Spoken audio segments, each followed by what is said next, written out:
राजधानी दिल्ली में मौजूद है, जहां इस वक्त कह सकते हैं कि हर देश के अलग अलग राज्य से, अलग अलग हिस्से से जहां अलग अलग तस्वीरें आ रही हैं। आज आज ईद का माहौल है और आज ईद का दिन है। कई लोग खुश हैं, कई लोग दहशत में हैं, कई लोग डर में हैं और तमाम इस तरीके की तस्वीर अलग अलग हिस्सों से आ रही। इन्हीं के बीच एक ध्यान को केंद्रित करने वाला मुद्दा आज जिस पर हम चर्चा करने वाले हैं, और हमारे साथ खास मेहमान मौजूद है शर्मा जी, जो कि किसी खास परिचय के मोहताज नहीं है। मैं एक बार फिर से बोलूंगी, लेकिन आज का जो हमारा मुद्दा है वो जरूर खास है। मुद्दा है धुरंधर 2। एक फिल्म आती है सर, धुरंधर, उसके बाद आती है धुरंधर 2, और धुरंधर 2 में आप लोग जो फालतू का कह रहे गाते रहते हैं कि 2014 से मोदी जी ने सब कुछ खराब कर दिया, पूरी इकोनॉमी खराब कर दी, फलाना ढिमकाना, तमाम तरीके की चीजें।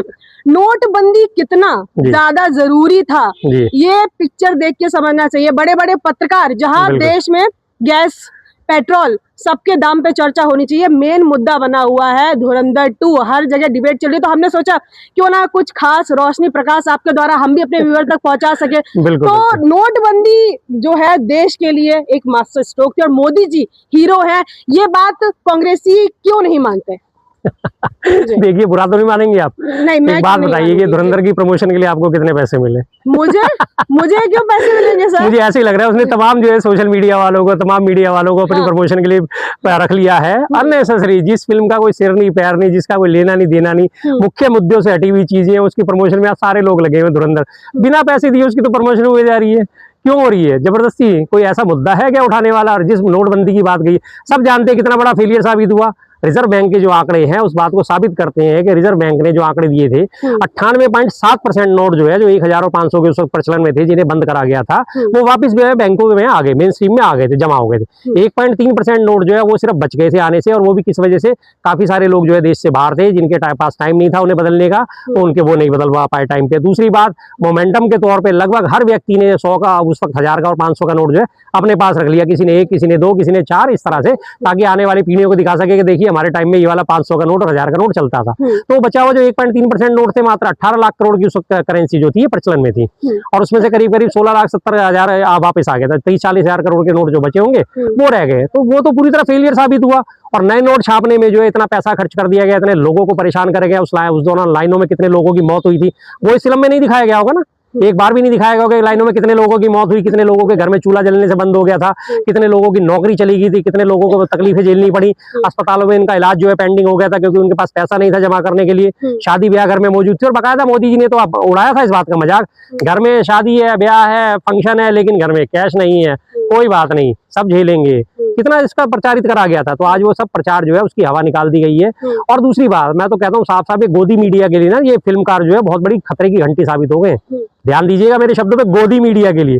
गोदी मीडिया अपनी भरसक कोशिशों में लगा हुआ पिछले 11 साल से 12 साल से मोदी जी को महामानव बनाने की कोशिश में, लेकिन वो इस दौड़ में पिछड़ता हुआ नजर आ रहा है। एक फिल्मकार आता है, एक फिल्म बनाता है, और आज वो पूरे देश में छा गया है। आपने गोदी मीडिया की बात कही, लेकिन मीडिया साफ साफ कह रही है जो टुकड़े टुकड़े गैंग है उनके मुंह पर सीधा तमाचा है ये फिल्म। बिल्कुल बिल्कुल, ये टुकड़े टुकड़े गैंग है कहाँ? कौन है? इसी बात वही पूछते हैं, वही हमने गृह मंत्रालय से पूछा था, बकायदा आरटीआई लगा के गृह मंत्रालय से सवाल का जवाब मांगा गया था। इस देश में जो टुकड़े टुकड़े गैंग की बार बार बात करी जाती है, टुकड़े टुकड़े गैंग कौन सा है, कितने इसके एक्टिव मेंबर हैं, कौन इसका सरगना है, कहाँ से ऑपरेट होता है, क्या किसी भी एजेंसी के बारे में इसके कोई जानकारी है? जवाब आया नहीं, ऐसा कोई गैंग नहीं है, ना इस तरह के कोई इसके सदस्य है, ना टुकड़े टुकड़े गैंग वो है, कुछ भी नहीं, अल्टीमेटली जीरो था। लेकिन ये आज की डेट में ना गोदी मीडिया इस मामले में बाजी मार गया था। गोदी मीडिया ने जम के फैलाया टुकड़े टुकड़े गैंग, टुकड़े टुकड़े। अरे भैया कौन सा टुकड़े बता तो दो अब ये। तो वही वो गोदी मीडिया के लिए मैं कह रहा हूँ ना, अब ये खतरे की घंटी है। अब वो अपने पापा को बचाने में, अपने पापा जिन्होंने वार रुकवा दी थी, उनको बचाने में फेल होते नजर आ रहे हैं, तो फिल्मकारों को आगे आना पड़ रहा है। तो भैया अपनी रोजी रोटी का ख्याल कर लो गोदी मीडिया वालों, तुम्हारी रोजी रोटी पे ताला लगने वाला है। फिल्मकार आ चुके हैं मैदान में, कंपटीशन है। आप मीडिया पे तंज कस रहे हैं, लेकिन पूरी की पूरी अगर हम बात करें, पूरी की पूरी जो फिल्म इंडस्ट्री है वो भी कहीं ना कहीं इसी नक्शे कदम पे चल रही है। अगर हम बात करें अभी जो जिस तरीके की मूवी आ रही है, एक दूसरा एक दल है, दो लोग दो हिस्से में बट गए हैं।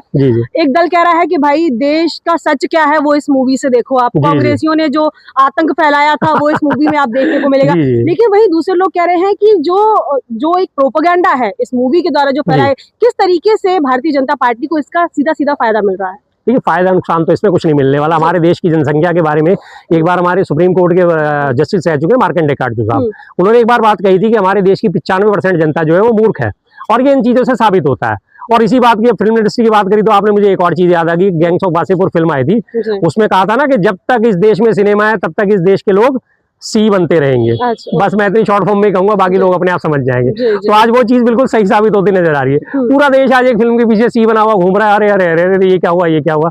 फिल्मकार मौज ले रहा है। इससे पहले भी एक वो कश्मीर फाइल आई थी, अग्निहोत्री था कौन सा, उसने फिल्म बनाई 400-500 करोड़ रुपए अंदर करे, आराम से सिंगापुर में मौज ले रहा था। कश्मीरी पंडितों के ऊपर फिल्म बनाई, कश्मीरी पंडितों को 4 रुपए भी नहीं दिए उसने 400 करोड़ में से, आराम से अपनी जेबें भरी और चलता बना। सर आप डायरेक्टर की बात कर रहे जी। हैं, जो मूवी बनाते हैं उनकी बात कर रहे हैं, जो इस फिल्म के डायरेक्टर हैं आदित्य धर, उनको सराहा जा रहा, उनकी हिम्मत की दाग दी जा रही है। और साथ जी। ही साथ वो एक आपको पता होगा अभी जो जी। अतीक असलम थे, अतीक अहमद अतीक अहमद जो यूपी थे, के, हाँ, यूपी गैंगस्टर के थे। सांसद थे, सांसद भी थे, गैंगस्टर में भी है, बिल्कुल। उनका एनकाउंटर हो जाता है। इस मूवी में बाकायदा जो अतीक अहमद थे उनको आतिफ अहमद करके एक कैरेक्टर हाँ। दर्शाया गया, उनका सीधा सीधा ISI से कनेक्शन बताया ठीक गया है। है, वो मान अभी ली। नहीं है, इस दुनिया में नहीं है, हालांकि गैंगस्टर थे, हम उनका कोई समर्थन नहीं करते। पर बिल्कुल, मेरा बिल्कुल। सवाल ये है कि कोई इंसान नहीं है, सांसद बनाया है, जनता ने उसको चुना था, जो भी XYZ, अब उसका सीधे सीधे ISI से कनेक्शन दिखाना मूवी में, ये किस हद तक जो यूथ है, जो जनता है, जो लोग हैं, जो देख रहे हैं,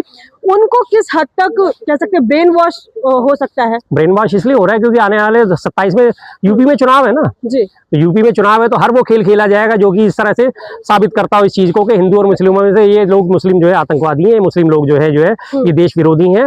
हर जगह ये साबित करा जाएगा जब 27 में चुनाव आने वाले हैं। और अभी 5 राज्यों में भी चुनाव है देश में। ये 5 राज्यों में चुनाव नहीं होते तो फिल्म की टाइमिंग देखिए कब आ रही है, जब उन 5 राज्यों में चुनाव है उससे पहले ही उसका सीक्वल आके तैयार हो जाता है। और रही बात फिल्मों की, अगर बात पे यकीन करने वाले लोग जो है, मैं फिर वही कह रहा हूँ कि वो वास्तव में बहुत बड़े सी हैं। अगर फिल्म की बात करिए तो 2015 में एक अक्षय कुमार की फिल्म आई थी बेबी फिल्म में ये दिखाया गया था कि हाफिज सईद जो है और अजहर मसूद, उनको जाके हमारे यहाँ के जो एजेंट है वो जाके उनके गढ़ में घुस के जाके उन्हें गोली मार के आते हैं और उन्हें जो है गिरफ्तार करके और भारत देश में ले आते हैं। उन्हें किस तरह से वो उनकी शेव वेव करके उन्हें शक्ल बदल गए और वो बड़े चेन्नई के हॉस्पिटल का दिखाया कि वहाँ पे मेल दूसरी दे दी गई और वो बड़े अजीब तरीके से थे। तो क्या वो सच था?